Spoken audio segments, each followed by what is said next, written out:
Dear students, welcome to this YouTube channel and this is Prasenjit Malik, PGT Physics teacher of केंद्रीय विद्यालय। हम basic mathematics पढ़ रहा था और बेसिक्स मैथमेटिक्स में पहले हम बेसिक्स अलजेब्रा पढ़ चुका है, देन हम ट्रिगोनोमेट्री भी पढ़ चुका है।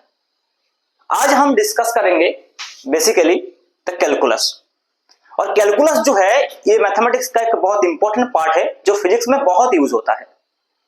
अगर हम कैलकुलस की बात करते हैं तो कैलकुलस को हम डिवाइड करते हैं टू कैटेगरीज में। वन इज डिफरेंशिएशन, ओके,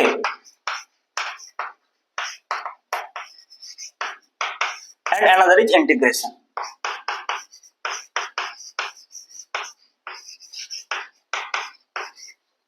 तो पहले हम डिफरेंशिएशन पढ़ेंगे, फिर इंटीग्रेशन पढ़ेंगे। तो देखिए डिफरेंशिएशन और इंटीग्रेशन जो है ये एक फंक्शन के लिए होता है। एक बात आ जाएगा या फिर एक टर्म आ जाएगा फंक्शन, मैथमेटिक्स में जिसको बोलते हैं फंक्शन। और फंक्शन हम किसको बोलेंगे and what is actually function, what is the definition of function. So there are lot of mathematical terms, conditions, बहुत सारा कुछ होता है। लेकिन फिजिक्स में अब हम उतना डिटेल्स में तो नहीं जाएंगे, लेकिन फंक्शंस को आप ऐसे बोल सकते हैं कि ये बेसिकली एक रिलेशन बिटवीन टू वेरिएबल्स है ना। एक वेरिएबल दूसरे वेरिएबल के ऊपर कैसे डिपेंड है वो हम एक जो हम बात करते हैं उसको हम फंक्शन बोल सकते हैं रफली, विथ सर्टेन कंडीशंस ऑब्वियसली। लेकिन रफली हम ये बोल सकते हैं कि एक वेरिएबल दूसरे वेरिएबल्स के ऊपर कैसे डिपेंड करते हैं, वो जो रिलेशन है उसको हम फंक्शन बोल सकते हैं। जैसे सपोज कीजिए कि y equal to x square plus 2, तो ये क्या बताता है कि y x के ऊपर कैसे डिपेंड करते हैं।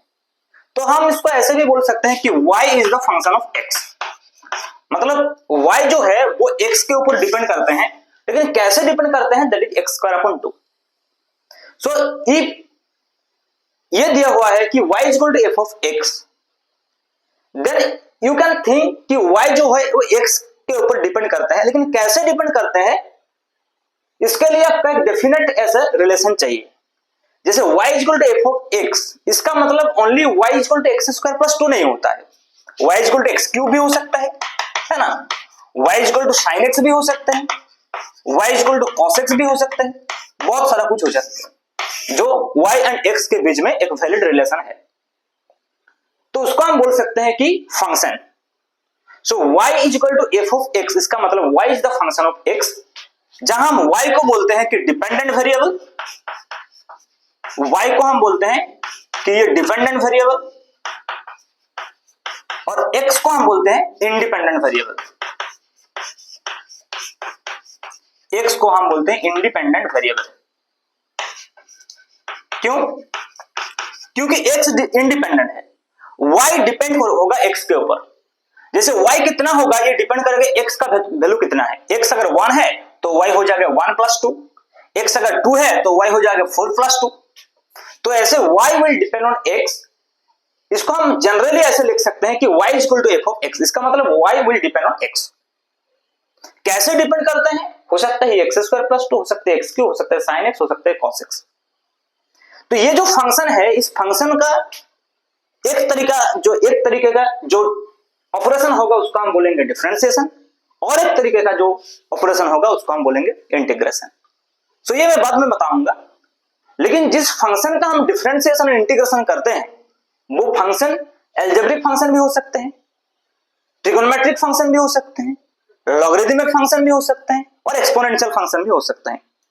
ये सब हमने डिस्कस किया था अलजेब्रिक पार्ट में, या फिर ट्रिगोनोमेट्री में भी हम लोगों ने थोड़ा बहुत डिस्कस कर चुका है, ये जो ट्रिगोनोमेट्रिक रेशियो है।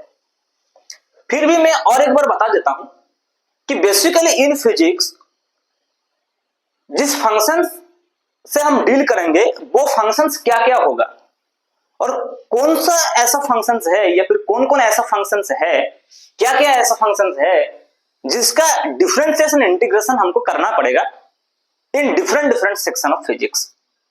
सो basically we will deal with four kinds of functions.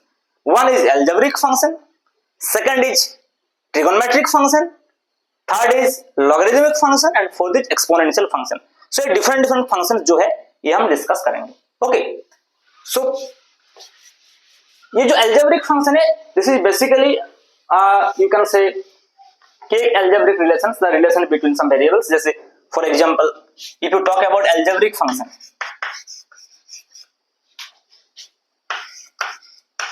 Algebraic function, तो अलजेब्रिक फंक्शन जैसे for example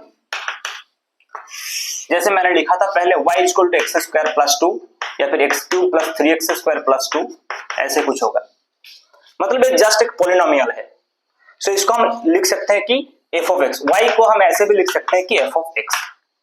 so y equal to this और f of x equal to this is same thing, you should remember this 3x square plus 2, ये है algebraic function. Similarly we should have trigonometric function, है ना। Trigonometric function जो है that will be in the form of trigonometric t ratios जो है, जैसे for example f of x या फिर y भी हम बोल सकते हैं इक्वल टू sin x या फिर f of x equal to cos x। ये जो है ट्रिगोनोमेट्रिक जो रेशियोज है ये होगा। इसको हम ऐसे भी बोल सकते हैं कि y equal to sin x और y equal to cos x, है ना। और नंबर 3 जो है that is will discuss about logarithmic function, because discuss मतलब फंक्शंस के बारे में तो हम डिस्कस नहीं करेंगे, लेकिन इस फंक्शन का डिफरेंशिएशन इंटीग्रेशन क्या होगा ये सब हम डिस्कस करेंगे। जैसे कि लॉगरिथमिक फंक्शन, लॉगरिथमिक फंक्शन, है ना। तो लॉगरिथमिक फंक्शन जैसे y equal to log x base e अगर है तो इसको हम बोल सकते हैं f ऑफ x भी, और इसको पता है आपको ये नेचुरल लॉगरिथम है, ये लॉग चैप्टर में मैंने बता चुका हूं, तो it will be ln x।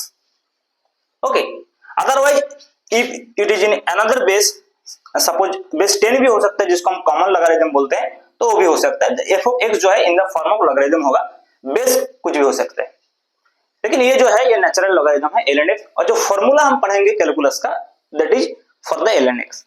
अगर बेस कुछ अलग है तो उसको चेंज करना पड़ेगा, लेकिन हमारा जो काम है इसमें चल जाएगा। Okay, so don't worry.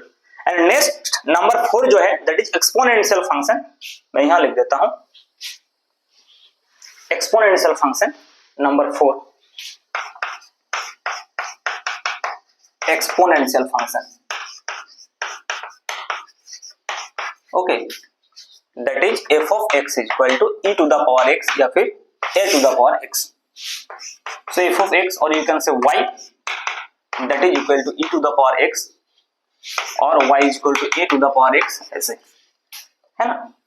तो e जो है e का जो वैल्यू है वो that is between 2 and 3 2.71 something value e का होता है, और a जो है that is any constant which is greater than 0, जैसे 2 3 4 5 कुछ भी हो सकता है, लेकिन e का जो वैल्यू है एक पर्टिकुलर वैल्यू, ये जो e है और ये जो e है ये सेम है। Okay, so this 4 kinds of function we will deal with this 4 kinds of function। sometimes कुछ composite function भी आ जाता है, जैसे सपोज मान लीजिए कि जैसे हमने पहले लिखा था कि x स्क्वायर प्लस 2 ये जो है दैट इज अलजेब्रिक फंक्शन, लेकिन अगर sine of x square plus 2 हो जाता है तो ट्रिगोनोमेट्रिक फंक्शन और जो अलजेब्रिक फंक्शन है इसका कॉम्बिनेशन है, इसको हम कंपोजिट फंक्शन भी बोल सकते हैं। तो this kinds of function also we will deal with, है ना। Suppose e to the power sin x हो गया, है ना, f of x equal to, so ये जो है ये कंपोजिट फंक्शन है, जैसे ये ट्रिगोनोमेट्रिक फंक्शन, लेकिन एक्सपोनेंशियल के ऊपर ये ट्रिगोनोमेट्रिक का फंक्शन आ गया, जैसे ट्रिगोनोमेट्रिक के अंदर ये अलजेब्रा आ गया। तो ऐसे भी मतलब ये जो फंक्शंस है इसका जो कॉम्बिनेशन बनेगा, sometimes some differentiation and integration of this kinds of functions also we need, so वो भी हम करेंगे। ओके, अब देखते हैं कि डिफरेंशिएशन क्या है और इंटीग्रेशन क्या है। डिफरेंशिएशन में हम क्या करेंगे बेसिकली और इंटीग्रेशन में हम क्या करेंगे। तो पहले हम डिफरेंशिएशन स्टार्ट करते हैं, फिर खत्म होने के बाद हम इंटीग्रेशन स्टार्ट करेंगे। सो देखिए डिफरेंशिएशन क्या है। देखिए ये जो कैलकुलस का ये जो पार्ट है बेसिकली ये जो डिफरेंशिएशन एंड इंटीग्रेशन है, this is very useful and most important. जैसे पहले हम अलजेब्रा पढ़ा है, फिर ट्रिगोनोमेट्री पढ़ा है, ये तो मतलब उतना डिटेल्स में अगर आप नहीं पढ़ते हैं तो भी काम चल जाएगा, जब रिक्वायरमेंट होगा तब हम फॉर्मूला बता देते हैं। लेकिन ये इंटीग्रेशन डिफरेंशिएशन है, इसका अगर बेसिक अंडरस्टैंडिंग आपके पास नहीं है तो फॉर्मूला याद रखना भी मुश्किल होता है और फॉर्मूला को अप्लाई करना भी बहुत मुश्किल होता है ना। जस्ट एक फॉर्मूला रट के आप अप्लाई नहीं कर सकते हैं। मैं बार बार ये बात बताता हूं कि प्रॉब्लम्स को या फिर मैथमेटिक्स को अगर हम अच्छे से नहीं समझते हैं तो उसको अप्लाई करना बहुत मुश्किल हो जाता है। So when you have to apply this thing in physics, थोड़ा बहुत बेसिक अंडरस्टैंडिंग आपके पास होना चाहिए। ओनली फॉर्मूला में काम नहीं चलता है हमेशा, ठीक। तो डिफरेंशिएशन क्या है बेसिकली, देखो डिफरेंशिएशन क्या है। जैसे हमने बोला था कि y equal to f of x एक फंक्शन है इन जनरल, इसका मतलब क्या है, y is depend on x। So अगर हम y को थोड़ा बहुत चेंज करते हैं तो x भी चेंज हो जाएगा। सपोज y को हम चेंज करते हैं डेल्टा y, सो y का जो फाइनल वैल्यू होगा y plus delta y, in that case x will also be change and that will be x plus del x। Function भी उसके अकॉर्डिंग चेंज हो जाएगा। जैसे सपोज मान लीजिए कि y इक्वल टू है एक्स स्क्वायर, तो y को हम अगर y प्लस डेल y करते हैं तो x हो जाएगा x plus del x whole square. ऐसे मतलब y जितना चेंज होगा जैसे x ऐसे ही चेंज होगा। इसका मतलब ये नहीं x square plus del x change होगा, इसका मतलब क्या है x होल स्क्वायर, तो x चेंज होगा x प्लस डेल x। तो इसका मतलब क्या है, y अगर चेंज होता है तो x भी चेंज हो जाएगा। इसके बाद अगर फ्रॉम दिस इक्वेशन आप ये निकाल लेते हैं कि what is the ratio of del y upon del x। So ये बेसिकली क्या है, ये rate of change of y with respect to x। ये रेशियो जो है that is basically rate of change of y with respect to x। लेकिन ये change जो है डेल y और डेल x, ये चेंज जो है थोड़ा बड़ा चेंज है। ये जो इंक्रीमेंट है थोड़ा इतना छोटा इंक्रीमेंट नहीं है, थोड़ा बड़ा। लेकिन अगर ये डेल y जो चेंज इन y है या फिर चेंज इन x है, ये अगर बहुत छोटा हो गया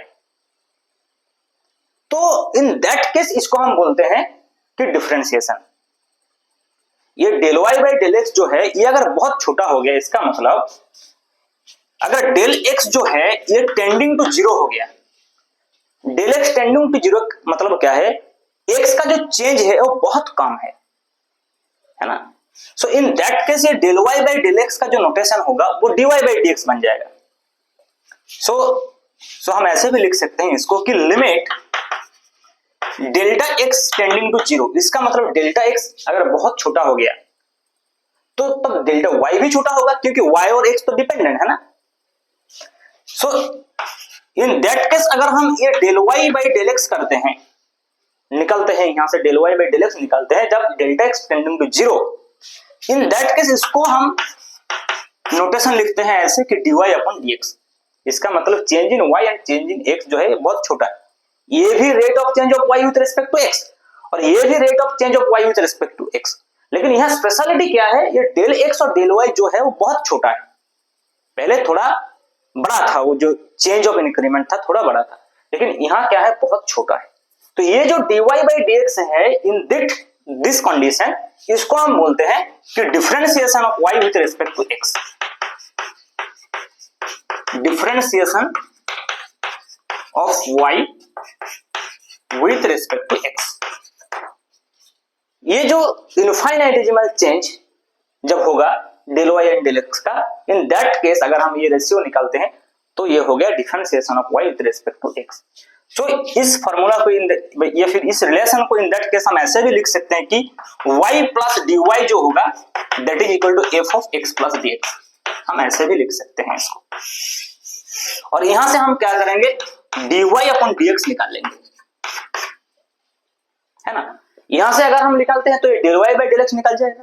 लेकिन डायरेक्टली हम कर सकते हैं कि y प्लस डेल y ना करके y प्लस dy कर देते हैं तो ये भी x प्लस dx हो जाएगा। इन दैट केस अगर हम यहां से dy बाई dx निकल सकते हैं तो ये हो जाएगा differentiation of y with respect to x। तो चेंज जब वेरी स्मॉल होगा इन दैट केस इसको हम बोलते हैं डिफरेंशिएशन। ये जो रेशियो है इसको हम बोलते हैं डिफरेंशिएशन। अदरवाइज ये जो है basically rate of change of y with respect to x। इसका मतलब कैलकुलस का बात तब आएगा जब वेरिएबल या फंक्शन का चेंज जो है वो बहुत छोटा चेंज होगा। इनफाइनाइटेसिमल स्मॉल मतलब बहुत ही छोटा चेंज। ये dx जो है देखिए delta x tending to zero, इसका मतलब है जितना छोटा आप समझ सकते हैं या फिर सोच सकते हैं उतना ही छोटा है ये, है ना। फिर देखते हैं कि हम कैसे यहां से dy by dx निकल सकते हैं मैथमेटिकली। ये तो हो गया डेफिनेशन या बेसिक कॉन्सेप्ट्स की। अगर y को हम चेंज करते हैं डेल y तो x भी चेंज हो जाएगा डेल्टा x, या फिर y को हम चेंज करते हैं dy तो x भी चेंज हो जाएगा x plus dx। So in this condition आप कैसे यहां से dy by dx निकाल सकते हैं। इससे पहले मैं डिफरेंशिएशन का और भी थोड़ा एक दो नोटेशन बता देता हूं। ये जो dy by dx है, देखो बेसिकली ये जो है dy by dx, देखो इसको हम ऐसे भी लिख सकते हैं ना कि ये d dx ऑफ y, ये d dx जो है इसको हम बोलते हैं ऑपरेटर, ये ऑपरेट कर रहे हैं x के ऊपर, सो इसका मतलब d dx ऑफ y, और y क्या है f ऑफ x, सो इसको हम ऐसे भी लिख सकते हैं कि d dx of f of x, है ना। और ये d dx of f of x जो है इसको हम ऐसे भी रिप्रेजेंट कर सकते हैं कि f डैश x, इसका मतलब differentiation of f of x को हम बोल सकते हैं f डैश x, या फिर डिफरेंशिएशन ऑफ y को हम बोल सकते हैं dy by dx और d dx ऑफ y। जैसे सपोज मान लीजिए कि y equal to x square और हमको इसका dy by dx निकालना है, तो हम d dx ऑफ y लिख सकते हैं और that is equal to d dx of x square ऐसे लिख सकते हैं, मतलब y equal to x square. So इसका जो डिफरेंशिएशन का जो वैल्यू होगा इसको हम डिफरेंशिएशन करने के बाद लिख देंगे क्या होगा, लेकिन ये d dx of x square ऐसे भी हम लिख सकते हैं। जैसे यहां लिखा है d dx of f of x, इसका मतलब अगर हम y का रिस्पेक्ट में y के रिस्पेक्ट में अगर हम करते हैं तो what is the differentiation of y with respect to x, that is dy by dx ऐसे लिखेंगे। And if you talk about f of x, क्योंकि नोटेशन जो है वो f ऑफ x भी हम लिख सकते हैं, y भी लिख सकते हैं, तो what is the differentiation of f of x, तो हम बोलेंगे डायरेक्टली f डैश x। जैसे y and f of x same होता है, ऐसे dy by dx and f dash x भी सेम होता है। और ये जो वेरिएबल्स है ये नेसेसरी नहीं है कि हमेशा x का ही होगा। जैसे सपोज y जो है सपोज t का फंक्शन हो गया f ऑफ t, तो इन दैट केस इधर हम लिखेंगे dy by dt, तो इधर हम लिखेंगे f डैश t। ओके, तो ऐसे वेरिएबल चेंज होने में ये भी चेंज हो जाएगा, लेकिन जिस वेरिएबल के रिस्पेक्ट में हम डिफरेंशिएशन करते हैं वो हमेशा नीचे रहेगा। जैसे यहाँ देखिए differentiation of y with respect to x को हम लिखते हैं dy by dx, तो इधर हम लिखेंगे differentiation of y with respect to t को हम लिखेंगे f डैश t। तो ये जो बेसिक्स नोटेशन जो है ये आपको पता होना चाहिए, अदरवाइज ये तो गलती होगा ना प्रॉब्लम्स में। तो देखो अब हम देखते हैं कि कैसे हम एक फंक्शन का डिफरेंशिएशन करते हैं इस इक्वेशन से। सो देखिए अगर आपके पास एक भी फॉर्मूला अभी तक मैंने नहीं बताया डिफरेंशिएशन का, जस्ट मैं क्या बताया बेसिक्स ऑफ डिफरेंशिएशन की, डिफरेंशिएशन एक्चुअल में क्या होता है और कब इसको हम कैलकुलस बोलते हैं। ये कैलकुलस नहीं है, जब del y by del x करते हैं तो ये तो change of y with respect to x हो गया सिंपल, ये तो हम करते रहते हैं अलजेब्रा में। लेकिन जब ये बहुत छोटा चेंज हो जाएगा, ये जो रेशियो है ये बहुत इनफाइनाइट स्मॉल हो जाएगा, तब इसको हम बोलते हैं डिफरेंशिएशन, मतलब तब ये कैलकुलस होगा।